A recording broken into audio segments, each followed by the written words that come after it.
If you think your cortisol levels are off and you want to get them checked, what's the best way to get that done? What tests should you have done to check your cortisol levels? That's what we're talking about today. Welcome to She's Healthy, a podcast for ambitious women on their journey to become the healthiest version of themselves. I'm your host, Lori Aikman.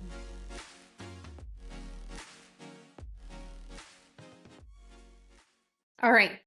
Welcome back to the She's Healthy podcast. This is a podcast for busy professional women, helping them to regain and sustain their energy so that they can enjoy the life that they've worked so hard for. If this is your first time listening to this podcast, my name is Lori Aikman. I am a nurse practitioner. I am the founder and CEO of Crown Executive Health, where we help women, as I just said, regain, sustain their energy, and we use a functional medicine approach. So with this podcast, I'm here to just kind of help break up understand what's really what is true out there. I had a woman say this to me just a week or two ago. She said, "I'm just so confused. I'm reading, I'm trying to, should I take this supplement or that supplement?" There's so much health advice that you can find out there on the internet. What do you need? What does your body need? That's the purpose of this podcast. I do have to, I guess before I dive in, my name is Lori Aikman. I said that already. I'm a nurse practitioner. I do have to give you my medical disclaimer. Even though we're, talking about health things, this podcast does not constitute medical advice. And I do recommend that you talk to your doctor, your provider, your practitioner before you make any changes to your health. And just take this podcast as information, right, to help give you, lead you in the right direction to get the help that you need. All right. So let's dive in. Today, if you've been listening to the podcast, we talked last week about high and low cortisol and what are signs if you have high cortisol or low cortisol. I see patients all the time. They're like, "I think I have a cortisol issue. I don't even know. I've heard of this. It causes weight gain, fatigue, blah, blah, blah." So we talked about those signs. Then earlier this week, I talked about if your fatigue is like one of the top symptoms I hear from women. So I talked about if you have fatigue and you're going to the doctor, what kind of blood test should you be asking for from your doctor? So make sure you tune into that.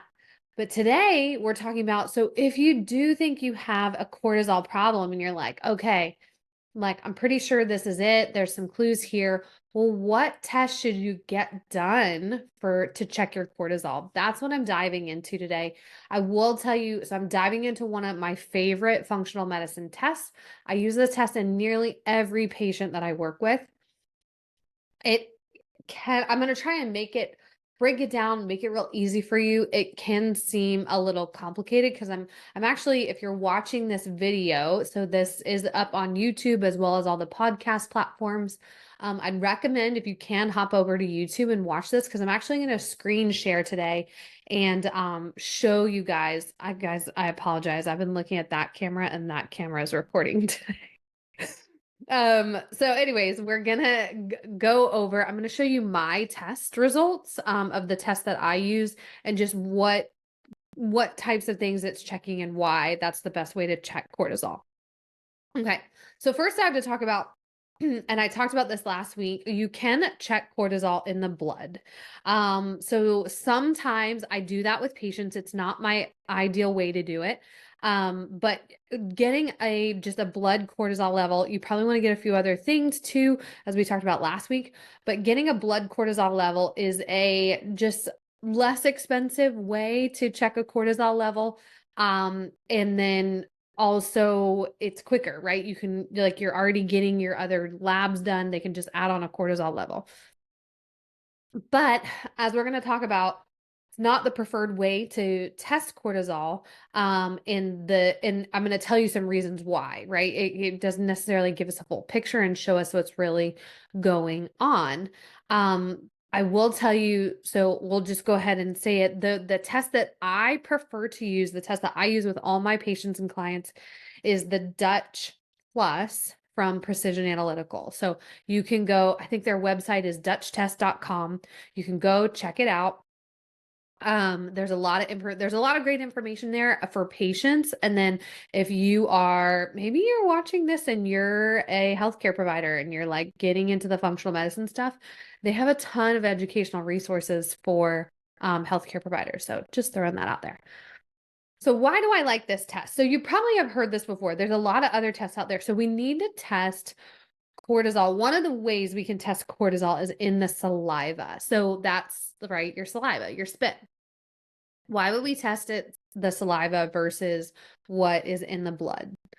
So something about hormones, any of our hormones. So when we are a lot of our hormones are carried around on proteins, and so we say they're bound. Okay, so when we check blood levels of hormones, it doesn't necessarily mean that is an amount of hormone that's active and available and affecting your cells. So like for testosterone, for example, they don't do this as much in women, but in men, a lot of times if they're like, oh, they think they have testosterone issues, things like that, they will check a total, a free, a bioavailable. There's a few other markers. And basically, it's just we're separating what is free, what is active and available and gonna, affect the cells and have the hormonal effects that they do versus what is bound, what is attached to a protein molecule and not able to do the things that it's designed to do. Okay. So same thing with cortisol. So when we measure cortisol in the blood, the majority of it is bound. Okay. So I've seen different statistics, but it's upwards of like 90% of cortisol in the blood is going to be bound. Okay. So when we check cortisol levels in the saliva, that actually gives us the free cortisol. And I'm not going to go into the research and all the data behind it, but when we check cortisol in the saliva, that shows us cortisol level, the amount of cortisol that's actually active and available to like give you energy and do all the things that cortisol does. Okay. So you'll see there's actually quite a bit of tests out there. I see tests all the time. There's other functional medicine companies that have salivary cortisol tests. I even just doing a little bit of research for this episode, came across, other clinics and like, here's how to test your salivary cortisol. So the reason being, again, is we want to see that free cortisol. But really, I think ideal, and this is why I use the Dutch Plus, as we don't just want to look at the salivary cortisol. So the salivary cortisol, let me show you. I'm going to screen share. So what we look at a lot of times with the salivary cortisol is the pattern of cortisol throughout the day. So if you are watching the video, you can see this is my Dutch Plus from last year. It's less than a year old, but what I want you to see is these two little gray graphs here. So we have a normal amount of cortisol throughout the day. So we should wake up in the morning and then we should have this increase in cortisol. We kind of wake up, we get energized for our day, and then cortisol should slowly decrease over the day. Okay. And what we can see a lot of times, I see in a lot of my clients, my patients again, is that when they're struggling with fatigue, this is off. So basically this is showing, what the amount of that free cortisol, that active cortisol that's available with, throughout the day in a person. Okay. So you might think, and I should show you, so you're seeing two graphs here. So the one on the right is the cortisol, and then the one on the left, I'm going to try and talk. So if you're just listening to the podcast, you have an idea. So cortisol is the active form of the hormone. Cortisone is the inactive form of the hormone. And looking at both cortisol and cortisone can be really important because cortisol is very stimulating to the body. I always use this example. Um, I used to work in the hospital for over 10 years. I worked with transplant patients. We would give them really high dose steroids sometimes. Like I don't even know. I'm trying to think of an equivalent. Like literally like 100 times the amount of steroid that you would get if you went to the doctor and got, you had like bronchitis and they're like, let's give you a steroid shot. It's literally like way, way, way higher dose than that, right? Some of our patients, when that sometimes, not everybody, but sometimes patients would have psychosis. So they would like see things, they would like, I remember this one person was like accusing their spouse of, I don't know, like being unfaithful or something like that. Just it can make your brain crazy. That's how stimulating cortisol can be to the body. And of course, we're talking about those were really, really high doses, but same thing happens in your body. Your body can only take cortisol being high for so long. And as a protective mechanism, it inactivates cortisol to cortisone. So again, looking at this is really important. And I will tell you what I see in a lot of my busy working professional women clients is that they may have, and I have a little bit where their cortisone level is much higher than their cortisol level. So that what that tells me is that their body has been under stress and they're inactivating that cortisol to cortisone because it's like I've had all this high cortisol for so long and I can't take it anymore, and I'm going to inactivate it to protect myself.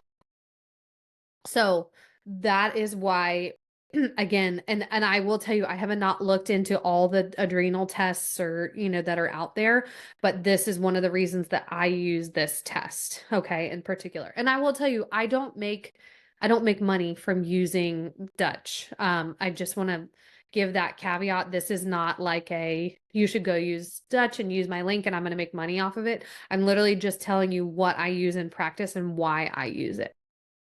Okay. So we talked about salivary cortisol or the cortisol in your saliva. Okay. Then we have to talk about, so the other thing that Dutch uses, I'm going to stop sharing. I'm going to flip over to another part of my test. Another thing that the Dutch test uses, and that is important in looking at, and again, this is actually my test from last year sometime, is looking at the urine metabolites of cortisol. Okay. So, because you could think, all right, if somebody had a low saliva cortisol level, right? That salivary cortisol level, they've got really low levels. You could think, well, obviously they have low production, right? That their body's just not producing cortisol. They have really low cortisol levels. That's not true. And this is why the Dutch test uses urine metabolites. So part of the test, you have these little cotton swabs, you put them in your mouth, they get wet with your saliva and they read the levels. And then the other thing you do is they have these little cards. They're just like, I don't know, they're almost like construction paper, just like a thicker paper. And you either pee in a cup and dip the strip in the paper or you pee just on the paper. And they actually measure the cortisol levels in your urine. And why this is important is because there are certain things, and I should say, what does urine metabolites mean? So this is how all of our hormones our body uses, and then our body gets rid of them. So we metabolize things through our liver, through our kidneys, right? That we detox a lot of things, sweat, things like that. But we remove, after we've used those hormones, we remove them from the body. And so what we see in the urine metabolites is we actually get a better picture of how much cortisol somebody is making. So they've actually done a lot of studies again to show how well this correlates with like blood levels and yada yada. But what Dutch will tell you, and the data will tell you, is that when we measure metabolized cortisol, it shows about 70% of how much actual cortisol somebody is producing in a day. why I'm trying to say this in layman terms as much as possible. So if you guys have questions, something's not explained well, feel free to comment, especially if you're watching on YouTube. That's probably the best place to comment. Feel free to comment and I'm happy to jump in. It sends me an email when somebody comments and I'm happy to jump in and answer questions. But okay, so why is this important? So there's two big scenarios where people can have a fast metabolized cortisol. So basically their body, they have the cortisol and their body gets rid of it really fast. Okay, so those two scenarios are, one is obesity. We know that people who are obese, so BMI greater than 30, tend to have an increased clearance of cortisol. So if you just look at the salivary cortisol and it was low, you think, okay, well, this person has low cortisol production. Well, they could actually have normal or high cortisol production, but because of the way their metabolism, works because of being obese, they may be clearing that cortisol much faster. Okay. The other scenario where this happens is in hyperthyroidism, so fast thyroid function, or maybe somebody who has hypothyroidism or slow thyroid function who's on a lot of, like, maybe too high a dose of their synthroid or their levothyroxine. So basically that increased thyroid function makes you clear metabolism a lot, or clear cortisol much faster.